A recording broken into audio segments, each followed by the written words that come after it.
Melissa Lantsman, yeah, the cowlick. Let's check her out. Go. Trudeau, housing prices have doubled. The cost of rent has doubled. The cost of a mortgage payment has doubled in this country. It used to take 25 years to pay off a mortgage, and now it takes 25 years in the city to save for a down payment. And in a frantic slew of announcements over the last week, Justin Trudeau is doubling down on rebranded, recycled policies that simply are not getting houses built.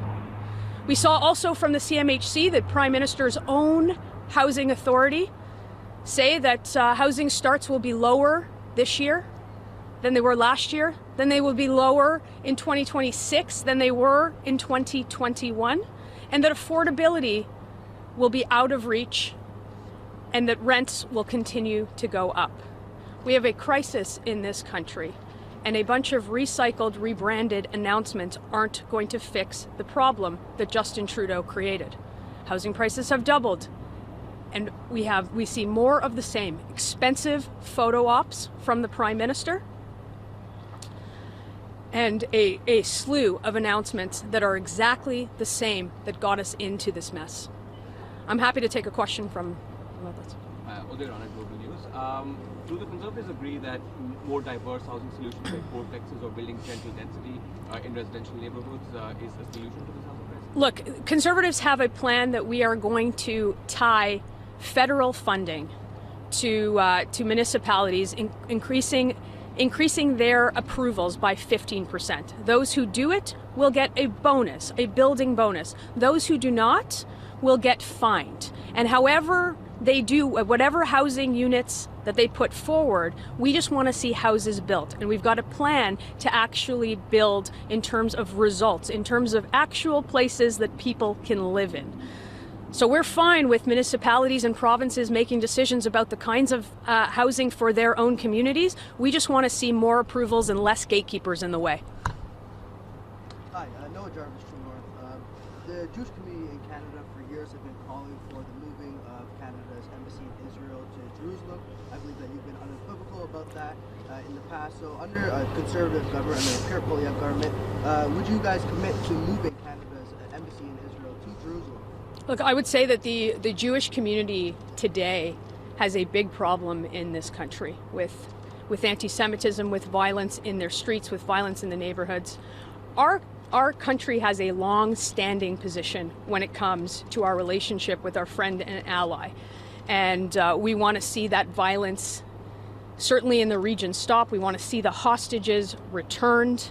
We want to make sure that the priority is Canadians to feel safe in their own neighborhoods, and we will continue advocating the position of moral clarity that we have always had on this. I think the Prime Minister is the one who has a different position every day and who is making this community feel unsafe, and he is making our streets more dangerous than they were.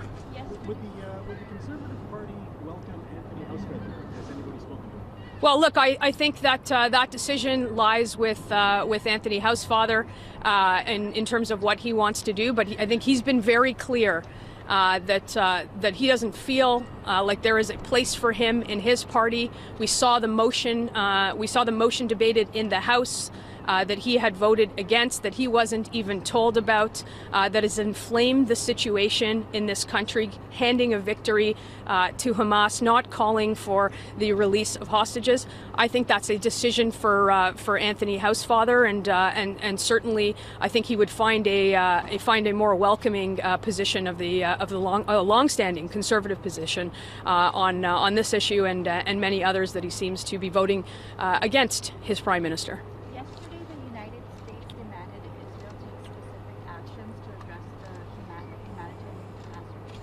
And the safety of aid workers in exchange for American support. What is your position on that? Can Canada make the same demands?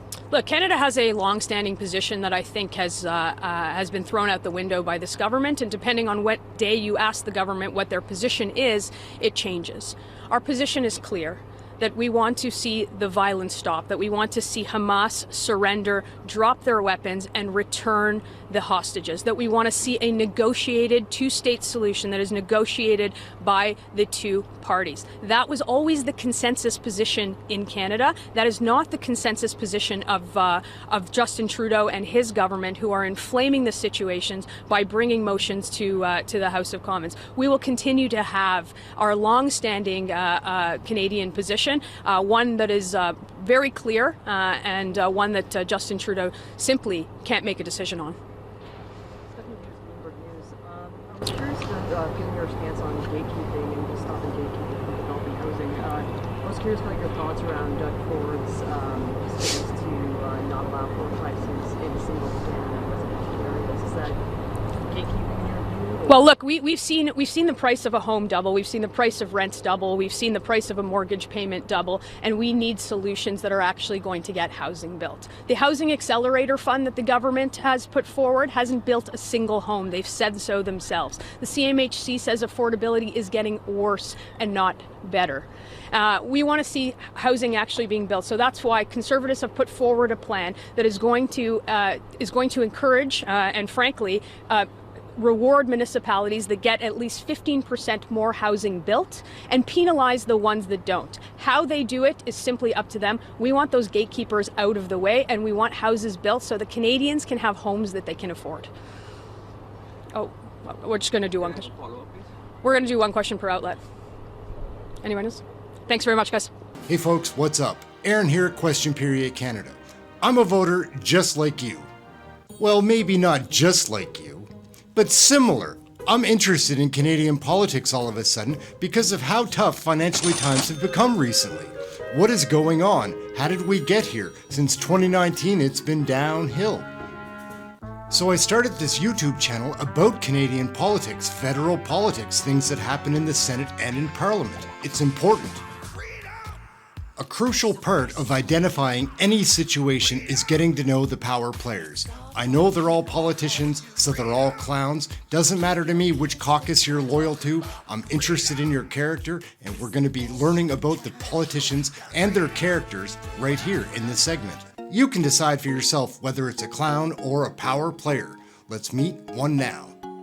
This is Melissa Lantsman. She's an MP representing Thornhill, Ontario. She is a firecracker in Poilievre's toolbox. Indeed, you'll see that. As a voter, I like the way that she drives her questions. Something you might not know about Melissa is that she's the first Conservative member that was elected to Parliament that is openly gay and Jewish. Good for her. Honourable member for Thornhill. It's Friday and the Prime Minister is still not worth the cost. We know that this summer Canada's economy actually shrank while the American economy grew by nearly 5%.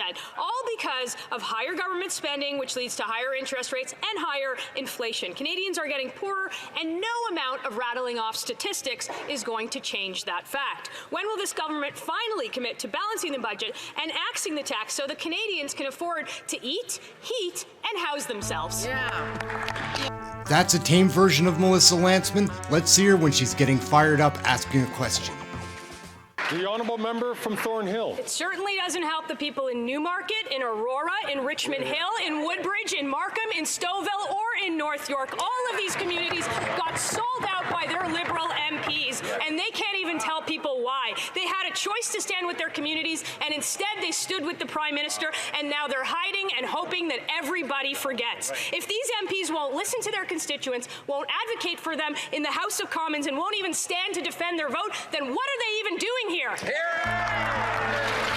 Something else you might not know about Melissa Lantsman is that she is the deputy leader of the Conservative Party. Her and Tim Uppal were named by Poilievre after he was elected to the Conservative Party leadership in 2021 to be deputy leaders.